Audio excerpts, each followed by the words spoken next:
Hello students, class 11th का chapter 3 तत्वों का वर्गीकरण और गुणों में आवर्तिता का आज अगला टॉपिक हम लेकर इस वीडियो को लेके आए हैं।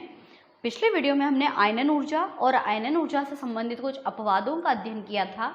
अब आज की इस वीडियो में हम एक अगला बहुत ही इम्पॉर्टेंट गुण पढ़ने वाले हैं जिसका नाम है इलेक्ट्रॉन बंधुता या इलेक्ट्रॉन लब्धि। इंग्लिश में इसको इलेक्ट्रॉन एफिनिटी भी कहते हैं, है ना। तो ये इलेक्ट्रॉन लब्धि, इलेक्ट्रॉन बंधुता या इलेक्ट्रॉन एंथैल्पी, इन सब में इलेक्ट्रॉन शब्द कॉमन है, मतलब कुछ ना कुछ इलेक्ट्रॉन के से लेने देने से रिलेटेड बात है। तो आयनन ऊर्जा में क्या हुआ था कि किसी परमाणु के सबसे बाह्यतम कोश में से एक इलेक्ट्रॉन को निकालने में जितनी ऊर्जा की आवश्यकता होती है उसको आयनन ऊर्जा कहते हैं। तो आयनन ऊर्जा का बिल्कुल अपोजिट होता है इलेक्ट्रॉन बंधुता।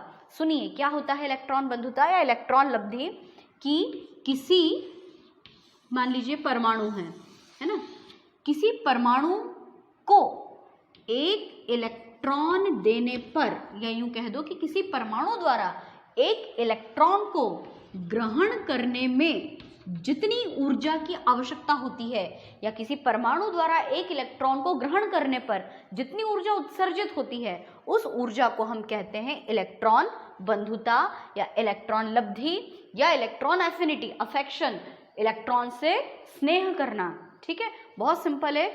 इसका उल्टा क्या था आयनन ऊर्जा, कि किसी परमाणु के सबसे बाह्यतम कक्षा में से एक इलेक्ट्रॉन को बाहर निकालने में, इलेक्ट्रॉन को निकालने में लगी ऊर्जा क्या कहलाती है, आयनन ऊर्जा।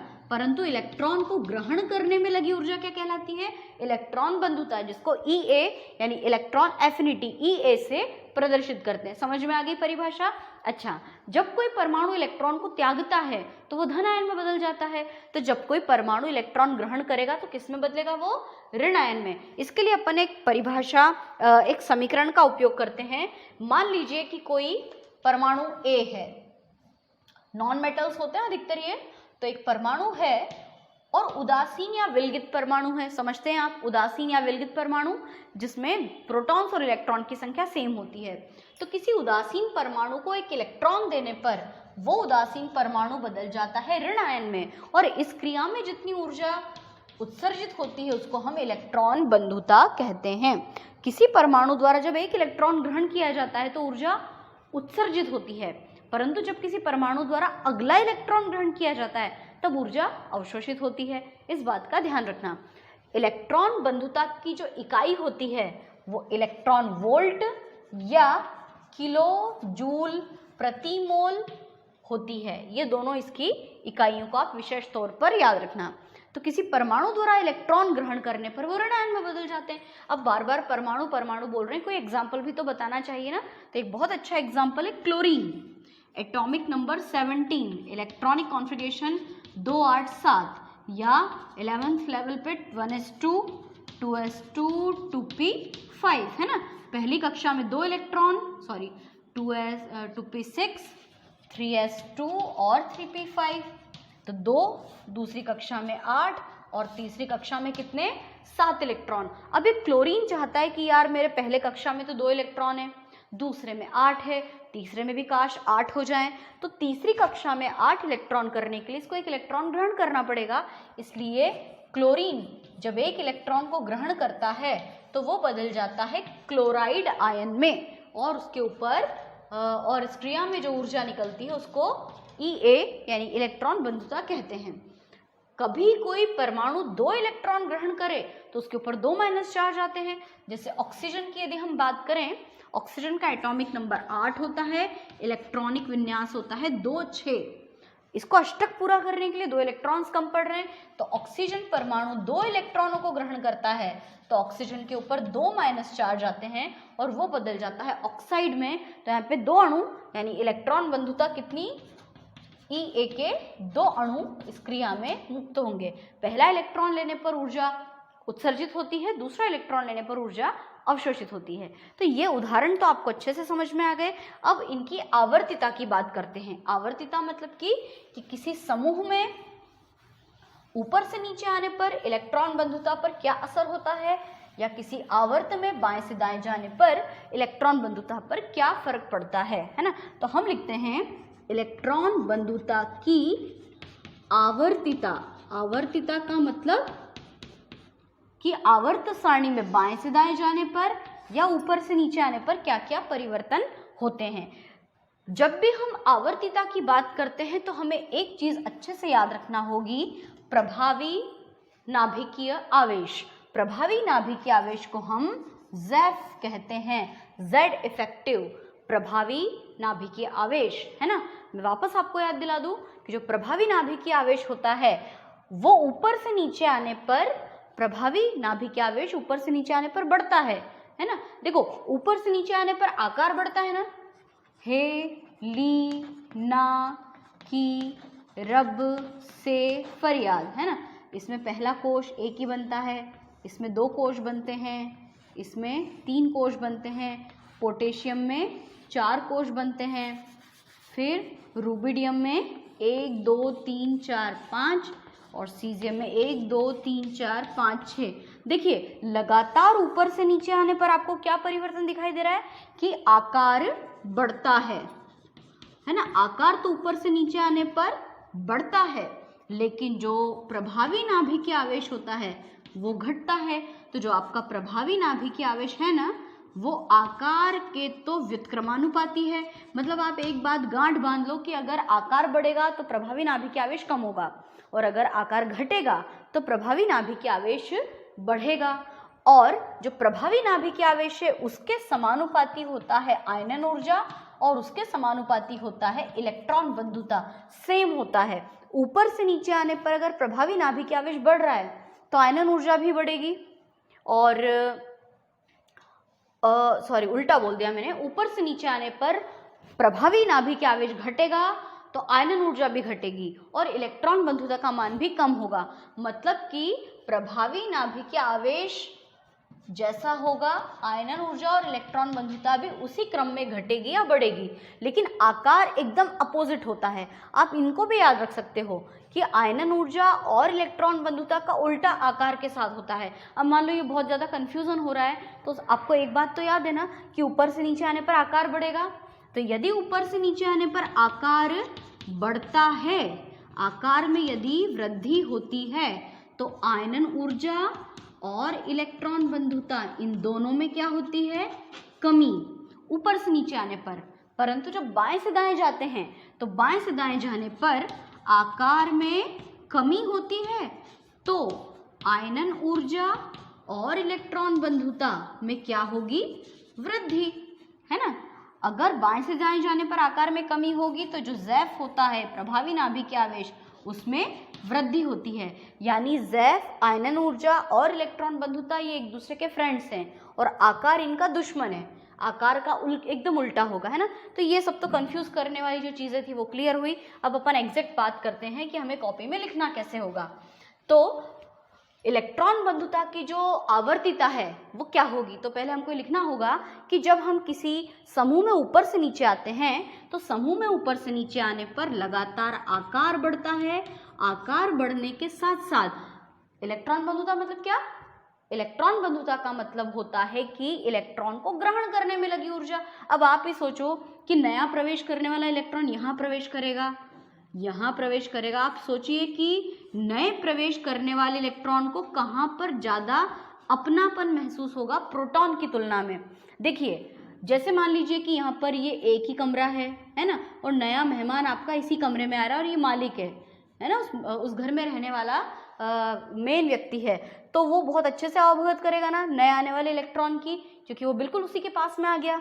जैसे जैसे नाभिक से बाह्यतम कोश की दूरी बढ़ रही है, नाभिक से बाह्यतम कोश की दूरी बढ़ती है तो नाभिक का आकर्षण बाह्यतम कोश के प्रति कम होगा ना।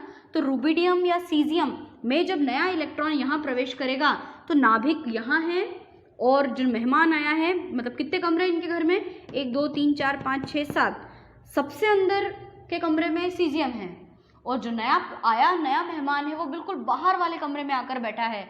तो न इसको क्या पता कि कोई नया आया है जो इसकी आवभगत करेगा।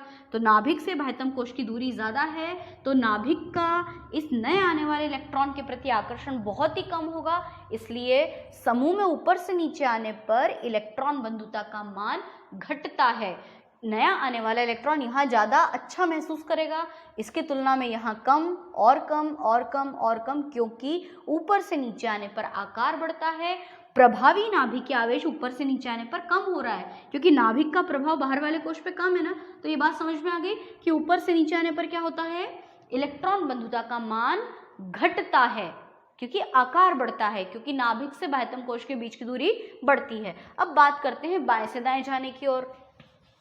तो बेरिलियम का आकार बड़ा था, बेरिलियम की तुलना में बोरॉन का छोटा, कार्बन का और छोटा, नाइट्रोजन का और छोटा, ऑक्सीजन का और छोटा, फ्लोरीन का और छोटा, है ना। दिख रहा है आपको अच्छे से, आकार छोटा छोटा होता जा रहा है। अब आप ही सोचिए, इनमें कोश तो सेम उतने ही रहते हैं, है ना, दो दो कोश होते हैं ना सब में।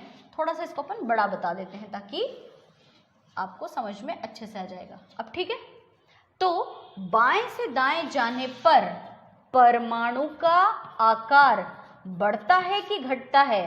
परमाणु का आकार क्या हो रहा है, कम हो रहा है। परमाणु के आकार में कमी हो रही है। तो जब परमाणु के आकार में कमी होती है तो जो ज़ैफ यानी कि प्रभावी नाभिकीय आवेश है उसमें क्या होगी, वृद्धि। तो जो नया प्रवेश करने वाला इलेक्ट्रॉन यानी इलेक्ट्रॉन बंधुता में भी क्या होगी, वृद्धि। क्यों वृद्धि होगी, देखिए अब वही वाली बात है कि नाभिक से बाह्यतम कोश के बीच की दूरी, यहाँ पे दूरी तो सेम है लेकिन नाभिकीय आवेश की बात चल रही है। नया प्रवेश करने वाला इलेक्ट्रॉन अगर यहाँ आता है तो यहाँ 4 ही प्रोटॉन है उसकी आवभगत करने के लिए, 4 लोग हैं उसको खाना खिलाने के लिए। यहाँ 5 है, यहाँ 6, 7, 8, है ना। तो जैसे जैसे आवर्त में बाएं से दाएं की ओर जाते हैं प्रोटॉनों की संख्या बढ़ती है, प्रभावी नाभिकीय आवेश जो होता है वो भी बढ़ता है। तो नया प्रवेश करने वाला इलेक्ट्रॉन यहाँ ज़्यादा अवभगत महसूस करता है, ज़्यादा सुरक्षित महसूस करता है। तो किसी भी आवर्त में बाएं से दाएं जाने पर इलेक्ट्रॉन बंधुता बढ़ती है, परंतु किसी वर्ग में ऊपर से नीचे आने पर इलेक्ट्रॉन बंधुता घटती है। ठीक ऐसी आयनन ऊर्जा भी समूह में ऊपर से नीचे आने पर घटती है और आवर्त में बाएं से दाएं जाने पर इलेक्ट्रॉन बंधुता भी बढ़ती है। पर आकार का उल्टा है कि समूह में ऊपर से नीचे आने पर आकार बढ़ता है और बाएं से दाएं जाने पर आकार घटता है। तो ये आवर्तिता समझ में आ गई। अब एक बात और यहाँ पे हम पढ़ लेते हैं कि इलेक्ट्रॉन बंधुता को प्रभावित करने वाले कारक। ये कारक भी आपको बहुत सिंपल लगेंगे क्योंकि मैंने 2 पॉइंट्स तो आपको अभी जस्ट समझा ही दिए हैं। तो इलेक्ट्रॉन बंधुता को जो प्रभावित करने वाले कारक होते हैं वो कारक कौन कौन से हैं? तो सबसे पहला इलेक्ट्रॉन बंधुता को प्रभावित करने वाला कारक है परमाणु का आकार। अभी हमने उसके बारे में इतनी देर तक डिस्कस किया। बताओ क्या लिखना चाहिए कि परमाणु का आकार बढ़ने के साथ साथ इलेक्ट्रॉन बंधुता का मान घटता है।